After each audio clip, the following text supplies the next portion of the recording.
Now, today's the first day of the NFL draft, and later today, about 32 young men will become millionaires. And that's the great thing because they probably worked their entire lives to build up to this point, spent numerous years, thousands of hours honing their craft to get to this level, the NFL, to play football and get drafted. Now, the thing about it is, on that side, the work is done, kind of, because you can argue that's probably the easy part. And it's not easy at all, but they got to this point. But now it's the fact of getting drafted and then making the team and then excelling at this level, because NFL, they joke around, says it's not for long. So 2 to 3 years is about the average years in the NFL. Now you have the outliers who have 10, 15-year careers, but that's not the norm. So going into that, let's look at the other side of it, is the teams who draft these players, because most fans look at it as, oh, get this guy, get that guy. This is the guy I think will make the best asset to our team.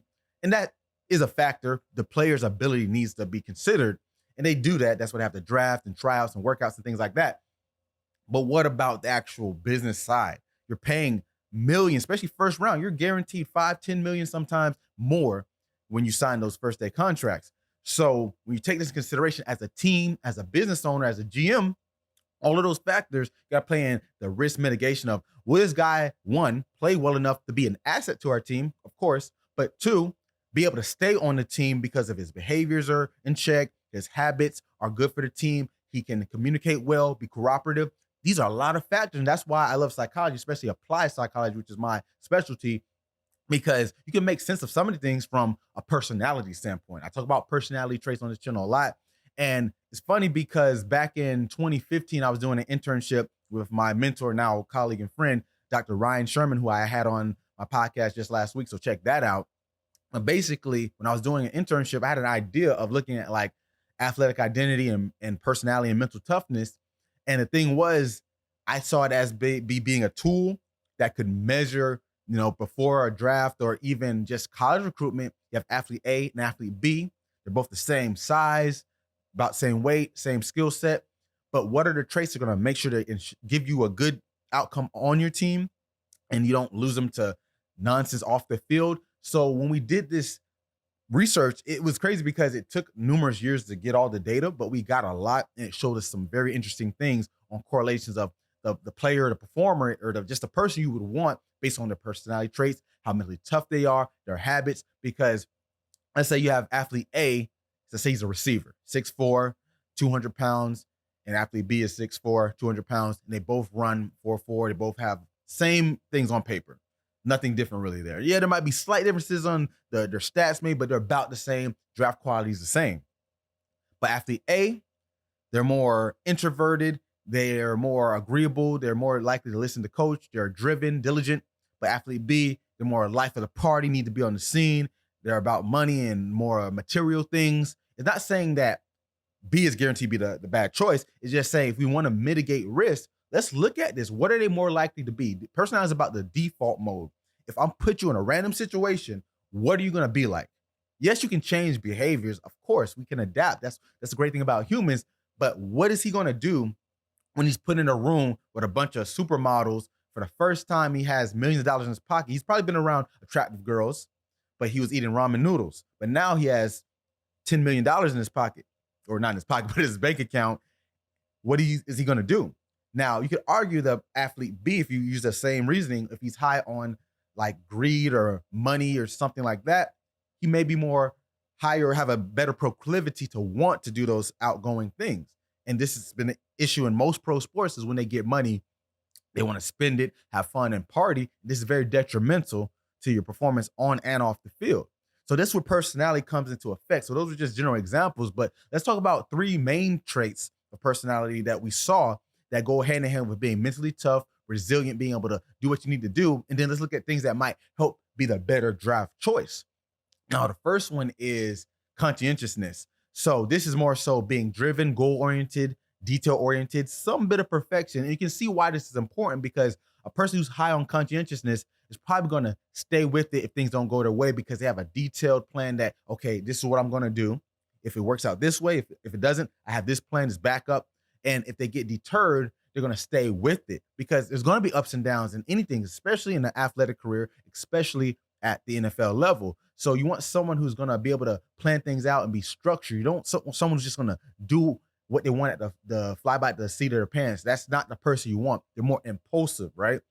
And that goes hand in hand also with another trait called emotionality. That's a person who doesn't handle negative factors too well. They stress a lot, or if they're not a high stressor, when the stresses do hit, they go into full panic mode. So you want someone who scores lower on emotionality because think about it. High pressure games, playoffs, money, a lot of things on the line, losing your spot. A person who breaks under that pressure is not someone you want to give millions of dollars to. So looking at that makes sense. Now, the other part is extroversion. Now you're probably thinking, isn't that kind of contradictory? Because you said the person who's on the scene wants to be on the party and all that. Yes, but that's the beauty of extroversion. There's different aspects of it. So that would be more so social self-esteem, things like that, liveliness, because that's a person who wants to showcase things in front of people. And you want some of social self-esteem because you are showcasing your talents as an athlete. But when it comes to other factors, you want not so much. And also liveliness, you're a high energy person, like gotta go, hey, what's up, guys? That's great because you're doing a lot of media. But once again, you don't want to be too high because you're gonna have the more of a, like say, proclivity to want to do those things like in the public. And that's not what we want. We want someone to keep their head low and just do their job. Now, is that realistic in today's modern age with social media and all the other temptations that an athlete might face? Probably not, because they were doing it even before we had all these modern conveniences. So to ask that could be hard, but we don't want a high level, key word, high level. It's going to happen, right? So when it comes to extroversion, you actually want this trait of it called social boldness. That's a person who can take charge of a group, stand out, do what he needs to do in front of people as a group setting, and kind of take a lead. Because when you come in, especially as a first round draft pick, you're expected to play early. You may not play the first few games, depending on your position at least. If you're a quarterback, it might not be the first few games, but if you have a team that really needs a quarterback, you might be in there. So social boldness is a great skill for a first rounder because they got to take some charge. They're expecting them to do something and come in right away. So that's why you want to be high on that aspect of extroversion. Now, those are just three main traits that we saw correlated with mental toughness and be able to pursue your goals and stay with them and stay true to them. But going back to mitigating risk for a team, you're spending millions of dollars on these people. So what do you want to look for? So I think in the other domains of agreeableness, openness, and honesty and humility, those speak a lot because in honesty and humility, overall, it means a person who will do the right things, not be deceitful, going to be less likely to be influenced by like incentives.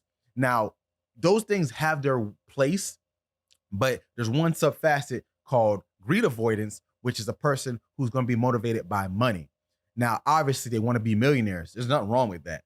But think about the people who hold out and they don't play until the second, third week because they're trying to get the best deal. I get it. Get your money.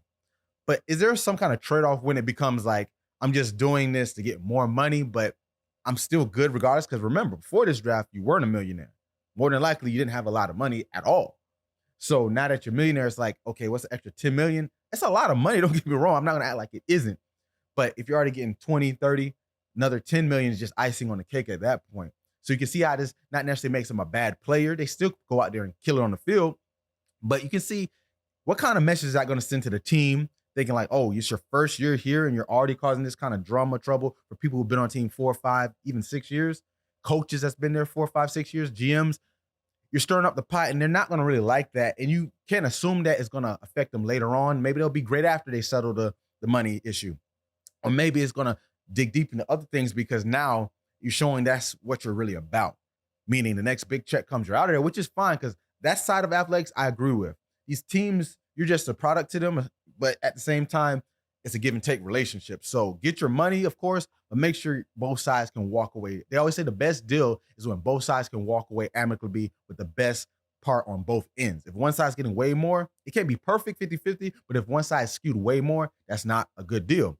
Now, also on that honesty humility scale, there's modesty. So this doesn't mean you can't, be excited, have confidence, showboat a little, but it's a person who's not going to really want to be in the limelight as much. Like I said, in today's modern, there's way more media, especially with social media. So you're going to be out there. It's required. That's any athletic level to the pro level. You're going to have to do that. But you shouldn't fiend for it. It shouldn't be your, like I said, default mode. You do it for the team. You do it for what you need to do, events, speaking engagement, whatever. And then you go to do your thing. So these people, if they're lower on those, you can maybe say they're less likely to do those outward things that might hinder their investment. Now, also, someone who is agreeable.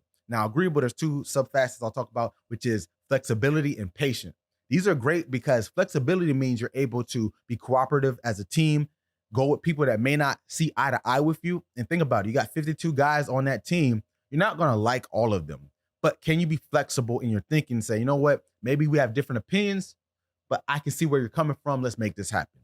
That's beautiful because the locker room can definitely dictate how a team plays on and off the field. So you got to make sure that's in check. So if someone's high on flexibility, this trait will show that they can get along with others. Like I say, don't have to be your best friend, and they can make it work.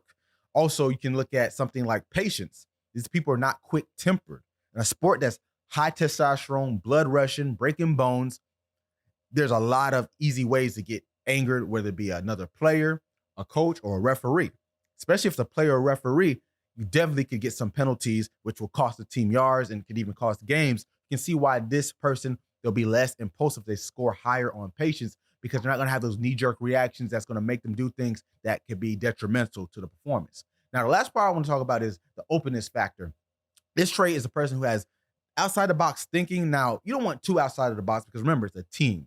So you got to kind of see everything in line. But there's certain parts to that, such as inquisitiveness. This person wants to, hey, what more can I learn? Think about a coach. They love to see someone who's hungry. What plays are we running this week? Oh, okay. How can I get better at that? The coach would love to see that. So being higher on inquisitiveness can see maybe this person is here for me as a coach. I can learn. They can learn from me and they can do what they need to do. Also, the other part is unconventionality. You want to be moderate on this because this player is more likely going to do their own thing, stand out. So you want that level because you still, like say, being a leader, you got to do things slightly different than everyone else. Slightly. Your first round draft pick, so you need to stand out, but just enough that, okay, I can see things out of the box. I can be a little different in my thinking, but to the point where it can execute and still make sure the team's good. So like I said, this is just a quick overview of the drafts tonight. I'm curious to see who gets picked first. I know obviously there are certain people who are already rumored to be that, but things happen on draft day. You never know. But these are things I think from a personality standpoint that can make sense and can help them get their mind right.